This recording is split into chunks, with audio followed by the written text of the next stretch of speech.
रवी राणा आज तरी युवा स्वाभिमान पक्षामध्ये आहे, पण शेवटी आमची त्यांना विनंती राहील की त्यांनी सुद्धा कधीतरी हा विचार करावा की भारतीय जनता पार्टीमध्ये त्यांनी यावं, पण शेवटी निर्णय त्यांना करायचा.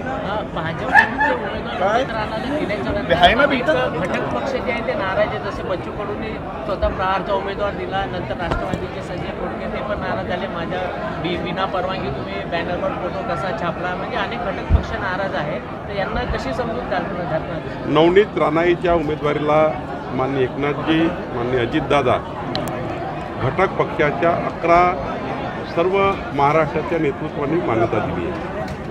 भारतीय जनता पक्षाने त्यांना तिकीट दिलं आहे, ते आता महायुतीचे अधिकृत उमेदवार आहे. मी सर्व घटक पक्षांना विनंती करणार आहे की नवनीत राणाजी यांच्या जे कमळ चिन्ह आहे, या कमळ चिन्हाला प्रचंड बहुमताने विजयी करण्याकरता आपण सर्वांनी सहकार्य करावं.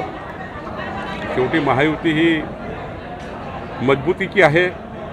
या महायुतीला कुठेही गालबोट लागणार नाही.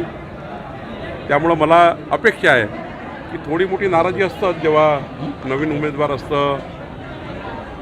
अपेक्षित त्या ठिकाणी आपल्याला असतं की आम्हाला उमेदवारी मिळावी, आम्हाला उमेदवारी मिळावी. तर शेवटी एकावेळी एकच व्यक्ती लढू शकतो. त्यामुळं मला वाटतं की सर्वांचं समर्थन मिळेल. सर, भाजपमध्ये पण खूप नाराजी आहे नवनीत राणाच्या उमेदवारीवर. भारतीय जनता पक्षाचा एकही कार्यकर्ता नवनीत राणाईच्या उमेदवारीची नाराज नाही, कारण भाजपा कार्यकर्त्यांनी मोदीजींच्या गॅरंटीवर विकसित भारताचा संकल्पाला साथ देण्याचा निर्णय केला आणि भारतीय जनता पार्टीचा कार्यकर्ता समर्पित आहे. CEN न्यूज, देश प्रदेश की ताजा तरीन खबरों के लिए CEN न्यूज को सब्सक्राइब करें और रहें पल पल की खबर से हर पल बाखबर.